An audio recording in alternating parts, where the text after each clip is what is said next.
Scientists at Harvard say eating red meat will dramatically increase your risk of developing type 2 diabetes. In today's show, we're going to break down the findings from this recently published nutritional epidemiological study published by scientists at Harvard. The title of the paper that we're going to speak to today is Red Meat Intake and Risk of Type 2 Diabetes in a Prospective Cohort Study of United States Females and Males. This was published recently in the American Journal of Clinical Nutrition.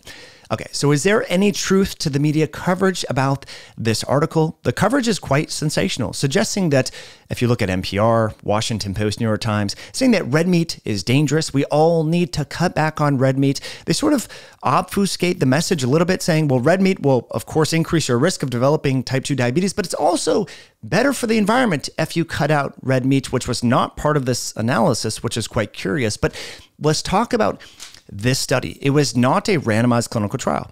It was not like they randomized people to eat high red meat diets and low red meat diets and looked at the outcomes over time, because of course that would be very expensive. So what a lot of academic scientists and people in the nutrition research world, they rely upon what's known as epidemiological studies. And these are ongoing studies, including a lot of people, such as the Nurses' Health Study, the Nurses' Health Study 2, the Health Professional Follow-Up Study. These are cohorts of people that are being surveyed every couple of years. They're emailed out to survey, and they're told to fill out these food frequency questionnaires and dietary recall questionnaires and send them back to us. Some of these questionnaires will talk about how much do you exercise? How many minutes do you exercise? How many muffins have you had in the last week? How many hot dogs have you had in the last week? Was it 1, 2, 6? And so we know that dietary recall have inherent biases in them. People don't really correctly estimate how much stuff they ate in the last week. It's very challenging. You're like, well, last week I traveled, or I was at a conference, or I had my kids and we all went to Disneyland. So it's hard to totally remember everything you ate. And so the thinking is that if you survey enough people, some of that inconsistency and in the recall will be washed out in the data. And so that's sort of what nutritional epidemiology is. Now, what it's important to acknowledge that when we look at nutritional epidemiology, we have to look at the baseline characteristics of the study participants to make sure that we're comparing an apple to an apple. You know, do the people that consume high meat diets, do they smoke more or less frequently than the people who consume low meat diets? Do they exercise at similar rates in terms of volume per week or intensity? Do they have the same family history of type 2 diabetes? How much is their body composition different? Are they heavier or underweight or healthy weight? Well, it turns out that when these scientists at Harvard actually bucketed people into quintiles of meat intake, there were 5 different cohorts. They looked at the Nurses' Health Study, Nurses' Health Study 2, Health Professional Follow-Up Study, and they put all the people in the buckets based upon their inputs from the food frequency questionnaires and dietary recalls. And they stratified people for eating a low meat diet compared to having a high meat diet into these different quintiles. Well, it turns out that the baseline characteristics of the people in the quintiles are dramatically different. And we know this to be true in nutritional epidemiology. It's called healthy user bias. Well, it turns out that the people who incidentally consumed low meat diets also smoked less, they exercised more, they weighed less, they had a lower family history of type 2 diabetes, they took higher concentrations of multivitamins, they were generally more health conscious people compared to the people who ate high meat diets. Now, that, my friends, is sadly omitted from the sensational media coverage. So we're going to break down the study and talk about the first red flag, and that was the hazard ratio, which is basically a hazard ratio, shows the odds of a certain event happening if you engage in a certain lifestyle behavior compared to people who don't engage in that behavior. So the hazard ratio, according to this analysis, for eating a high red meat diet is 1.62, which suggests that high red meat eaters have a 62% greater odds, that is just statistical probability, of developing diabetes over time compared to low meat eaters. Now, again, it's interesting because if we look at the known hazard ratios from these same study cohorts, the Nurses' Health Study, the Health Professionals Follow-Up Study, that same hazard ratio is attributed to consuming in terms of increasing the risk of developing type 2 diabetes as it relates to the habitual consumption of sugar-sweetened beverages. The same hazard ratio applies to that, meaning that the individuals that consume 5 or more sugar-sweetened beverages per week have a 60% greater odds, a 1.60 hazard ratio for developing diabetes compared to people who don't consume soda. So if we're looking at the apples to apples, the same cohort, what we're saying here essentially, if we believe this analysis to be true, that eating red meat is as harmful for metabolic health as drinking soda. Now, no one would logically believe that to be true. We know that red meat does not spike glucose and insulin to the same degree as drinking soda. We know soda, multiple studies show that sugar consumption, sugar-sweetened beverage consumption is unequivocally associated with an increased risk of developing myriad of different conditions, including obesity, hypertension, type 2 diabetes, and premature morbidity and mortality. And we're saying that red meat is actually as harmful as soda. And so that to me was a little red flaggy, but we're going to talk about some interesting findings from the study and talk about the baseline characteristics of the study participants. But first, friends, if you're enjoying this content and receiving value from this video, please hit that like button. Let me know what you think in the comment section, and please share this video with a friend who may benefit from hearing this message and these breakdowns from clinical studies. Also, if you like to exercise, if you go in the sauna, if you intermittent fast, you might want to consider the Myoscience electrolyte sticks. This is one of the only creatine-containing electrolytes on the market. It also features real salt. You have 2.6 grams of creatine, you have taurine, magnesium, potassium, a little bit of calcium. It's a phenomenal product. Over 700 reviews over at myoscience.com. So if you want to get more mileage from your exercise sessions, try this before or during your next workout. You can save with the code podcast over at myoscience.com. That's myoscience.com. Okay, so here is an example question that is sent out every 2 to 4 years for the 216,000 participants in this nutritional epidemiology study. So these questions are trying to disentangle any correlations between high processed meat consumption and low processed meat consumption. I just want you to understand. And this is the Nurses Health Study survey looks very similar. This happens to be the exact questionnaire sent out to the 2022 health professional follow-up study, but very similar questions in all of these surveys that have been sent out to people over years. Okay, so when was the last time you had salami? Never or less than once per month, 1 to 3 times per month, once per week, 2 to 4 per week, 5 to 6 per week, once per day, 2 to 3 per day, etc. So you can see now why in epidemiology, the scientists like to bucket people into tertiles, quartiles, or quintiles. In this study, it turns out that the red meat consumption was bucketed into quintiles, low meat eaters, all the way up to high meat eaters. Now, we can go on and look at bread, cereal, starches, which were curiously omitted from this analysis. I think it would be very fascinating to look at how much processed carbohydrates were consumed in the people who also ate a high red meat diet. I mean, that would be interesting because, as you will soon see, the calorie intake in the people who ate a high red meat diet was significantly higher compared to the people who ate a low meat diet. Now, are all those calories coming from salami? Are they all coming from ribeye steaks? I doubt it. They're probably coming from cookies, crackers, ice cream, and all sorts of processed treats, including sugar-sweetened beverages, which are problematic for metabolic health. Okay, so what did they say here? Well, as I already alluded to, the hazard ratio was 1.62, suggesting that if we compare high red meat eaters compared to low meat eaters over time, the odds, so a hazard ratio, you minus 1 from that. So you take 1.62 minus 1, you have 0.62, and that suggests that there's a 62% greater odds of developing diabetes if you have a high red meat diet compared to a low red meat diet. And it turns out that that same hazard ratio applies to the same cohort when it comes to drinking 5 or more sugar-sweetened beverages per month, which I find hard to believe because I've dramatically, and many people that I've worked with and many people that I'm friends with, have improved our metabolic health by cutting back on carbs and having more protein. So it really doesn't corroborate with what we're seeing here on the ground level in clinical practice or in people who actually do coaching with folks, which is quite interesting. In this analysis, they also did some sub-analysis and these modelings, finding differences in the risk of developing diabetes if people swap out red meat for legumes or nuts or seeds, and we'll talk about that shortly. Okay.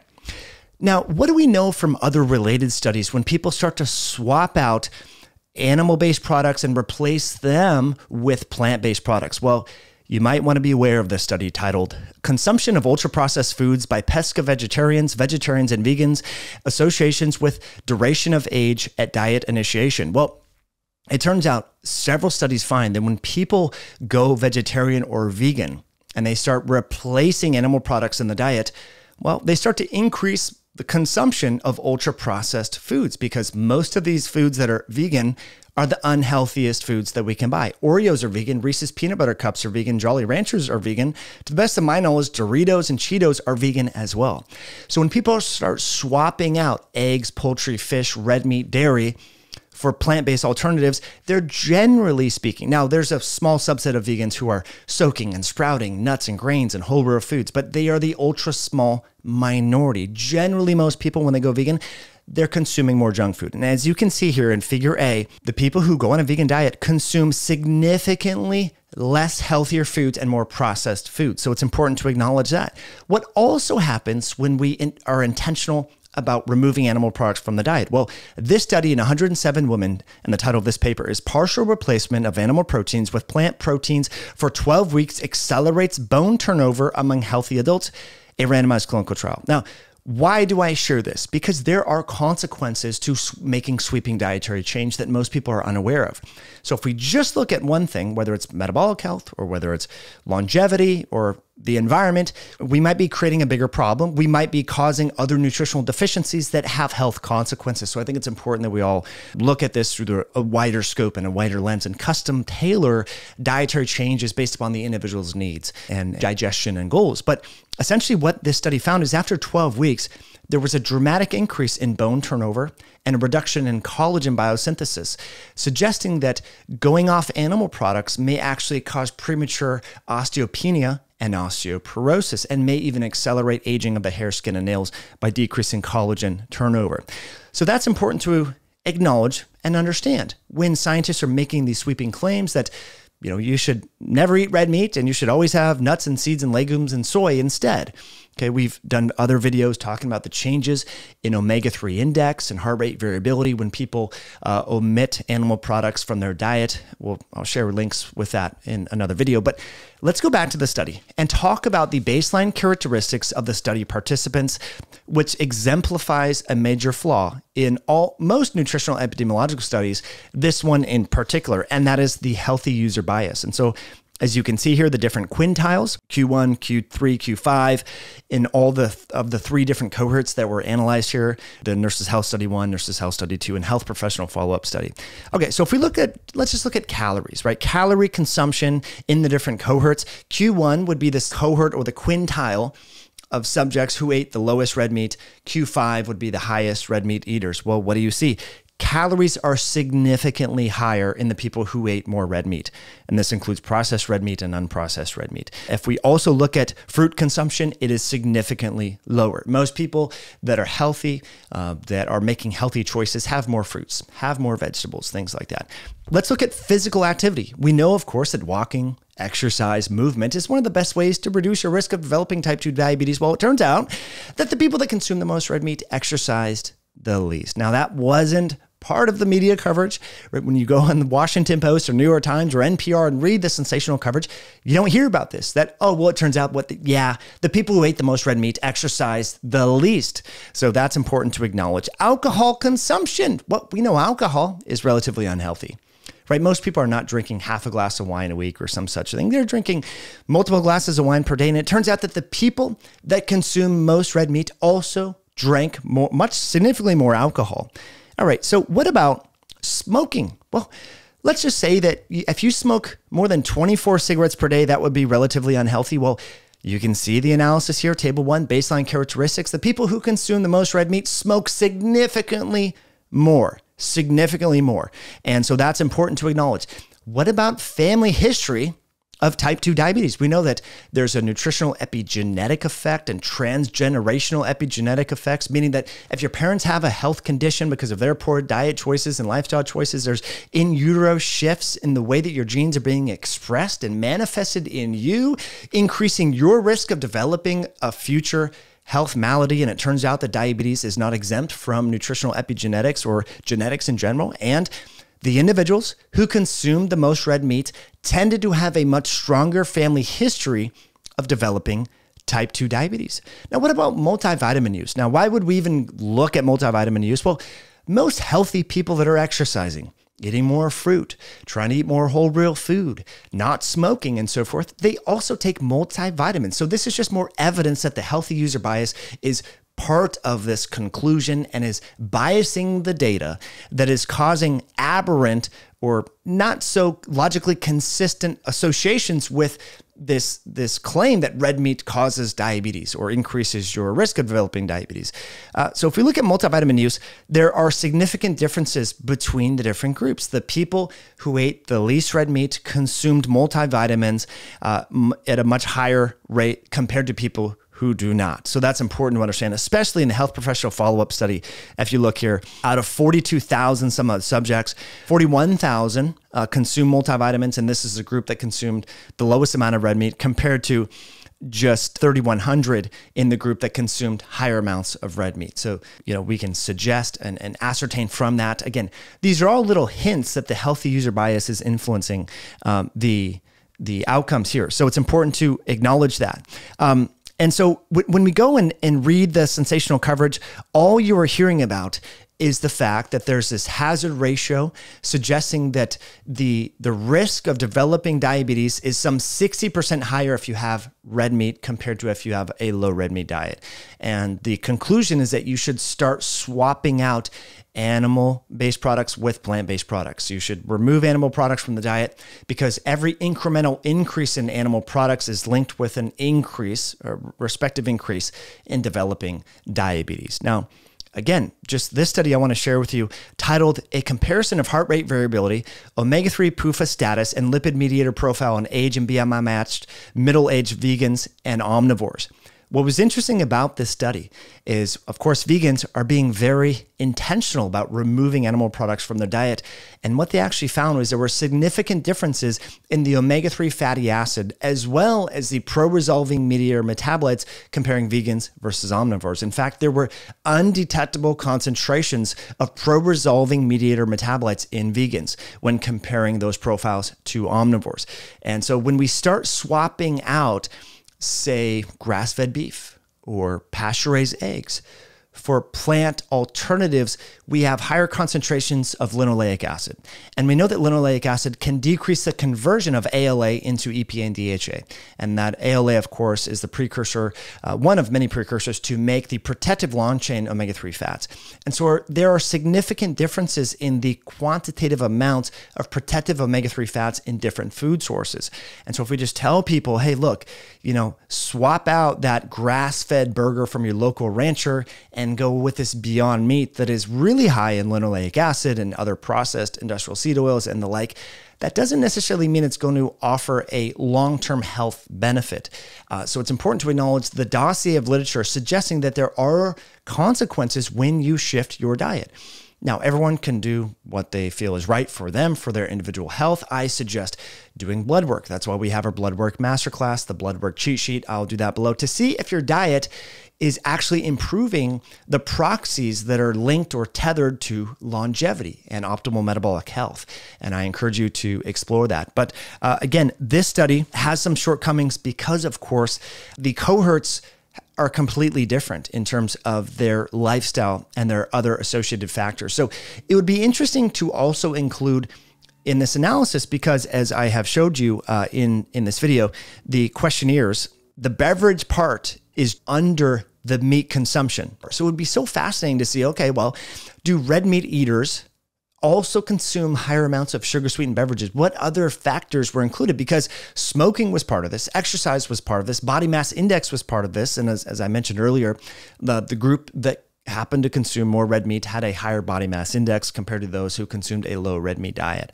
And so it'd be super fascinating to also look at sugar-sweetened beverages, which is curious because we talked about alcohol consumption, and alcohol was part of the baseline characteristics, but in the beverages, alcohol is right below the sugar-sweetened beverage part. So we really need to actually, I think it's very important to look at that as well. I'm contemplating actually writing a letter to the editor suggesting that we reveal that data and reanalyze this data correcting for the fact that possibly the people that consume a higher red meat diet also consumed larger amounts of sugar-sweetened beverages. So that would be a fascinating sub-analysis of this same cohort and data set, because we know that these people exercised less, smoked more, had a stronger family history, weighed more, and had more calories. So where are those calories coming from? So friends, hopefully you enjoyed this analysis. As always, I appreciate you tuning all the way to the very end. Thanks for hitting that like button. Thanks for sharing this video. Let me know what you think in the comments section, what you thought of this analysis, and we'll catch you on a future episode down the road. Bye now.